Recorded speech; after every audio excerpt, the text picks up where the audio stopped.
आज सवेरे ईडी ने नेशनल हेराल्ड के मुख्यालय दिल्ली में बहादुर शाह जफर स्थित मुख्यालय पर छापा मारा और खबरों के मुताबिक और भी जगहों पर एनफोर्समेंट डायरेक्टरेट जो एजेंसी भारत सरकार की है वो छापे मार रही है। मुझे ऐसा लगता है कि भारत के इतिहास में राजनीतिक प्रतिशोध और राजनीतिक बदले की भावना से ग्रसित होकर इस तरह का कुत्सित काम शायद ही किसी सरकार ने किया हो जो आज मोदी सरकार कर रही है। ऐसी मिसाल दूसरी कोई नहीं है। आपकी जानकारी के तौर पर यह बताना जरूरी है कि ये दो कंपनियां यंग इंडिया और एजेएल, यंग इंडिया एक सेक्शन 25 की कंपनी है जो नॉट फॉर प्रॉफिट के लिए बनी है। वहां पर प्रॉफिट की कोई गुंजाइश ही नहीं है। उसके डायरेक्टर्स को ना रेम्यूनरेशन मिल सकता है, ना प्रॉफिट मिल सकता है, ना डिविडेंड मिल सकता है, वहां से कोई भी बेनिफिट नहीं मिल सकता है। एजेएल एक पब्लिक इंटरेस्ट में आने वाला न्यूज़पेपर है, कमर्शियल ऑर्गेनाइजेशन जिस तरह का बीजेपी पेंट कर रही है नहीं है। ये दोनों कंपनीज के रिकॉर्डेड ट्रांजैक्शंस आरओसी पर भी अवेलेबल हैं और तमामों जगहों पर भारत सरकार के पास अवेलेबल है। इनके टैक्स रिटर्न्स, इनके आरओसी के डॉक्यूमेंट्स। इनफैक्ट भारतीय राष्ट्रीय कांग्रेस की 3 दिन की अध्यक्ष की आपने 3 दिन पूछताछ करी। हमारे पूर्व अध्यक्ष राहुल गांधी जी की आपने 5 दिन 50 घंटे पूछताछ करी। तो या तो ईडी बिल्कुल नाकारा है या सत्य सिर्फ एक है कि एनफोर्समेंट डायरेक्टरेट भाजपा का इलेक्शन डिपार्टमेंट बन चुका है। भारतीय जनता पार्टी का एक नवनिर्मित फ्रंटल है, एजेंसी बिल्कुल नहीं है, जिसका इस्तेमाल प्रतिशोध की राजनीति के लिए, विपक्ष के लोगों को डराने धमकाने के लिए, चुनी हुई सरकारों को तोड़ने के लिए, गिराने के लिए और अपने ही लोगों को नियंत्रित में रखने के लिए किया जाता है। लेकिन असलियत एक और भी है कि इस देश का असल मुद्दा महंगाई और बेरोजगारी है। और आप कुछ भी कर लीजिए, आप कितने भी पाबंदी लगाइए, आप कितने भी छापे मारिए, हम उन दो मुद्दों से देश का, जनता का ध्यान भटकने नहीं देंगे।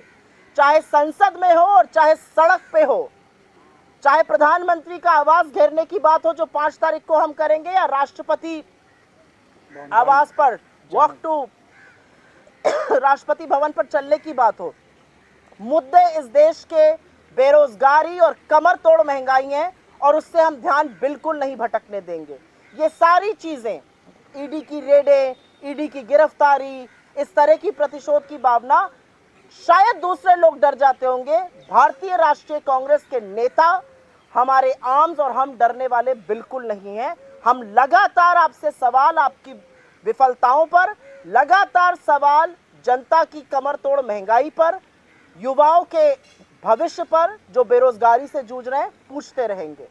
हम इसकी जितनी कड़ी निंदा करें कम है, लेकिन ये सिर्फ राजनीतिक प्रतिशोध से ग्रसित छापे हैं जो सरकार का नवनिर्मित फ्रंटल ईडी या इलेक्शन डिपार्टमेंट, जैसा भी आप कहना चाहिए, कर रहा है। I will very briefly make a point in English on this. This morning, the ED raided the National Herald premises, the headquarters at the Bahadur Shah Zafar Marg in New Delhi. We are told the raids are on in some other parts of the country as well. In the history of independent India, और ये कहना जरूरी है, भारत में जब आज़ादी का आंदोलन चल रहा था तो अंग्रेज छापे मारते थे नेशनल हेराल्ड पर, आज मोदी सरकार छापे मार रही है। तो समानताएं दोनों की बिल्कुल एक जैसी हैं। ये असलियत है।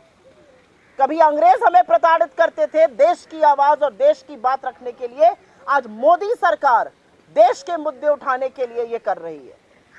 ये सच है कि नेशनल हेराल्ड ने लगातार महंगाई पर लिखा है, बेरोजगारी पर लिखा है, और अभी जो आंकड़े सामने आ रहे हैं, सरकार के अपने आंकड़े, 5422 केसेस ईडी ने आज तक रजिस्टर किए हैं, जिसमें से 65% केसेस मोदी सरकार के कार्यकाल में हुए हैं और कन्विक्शन रेट 0.5%, 1% से भी कम है।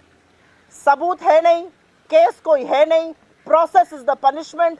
आपको लगता है कि इस तरह की बात करके आप ध्यान भटकाएंगे, विपक्ष को विचलित करेंगे और कांग्रेस के हाथ बांधने का काम करेंगे। लेकिन इनमें से आप ऐसा कुछ भी नहीं कर सकते हैं, क्योंकि हमने भी ठान ली है, आप जितने छापे मारना चाहते हैं मारिए, आप जो कार्रवाई करना चाहते हैं, जितने घंटे पूछताछ करना चाहते हैं करिए। हमारे सवाल तो बेरोजगारी और महंगाई पर ही होंगे और जवाब मोदी सरकार को देना पड़ेगा।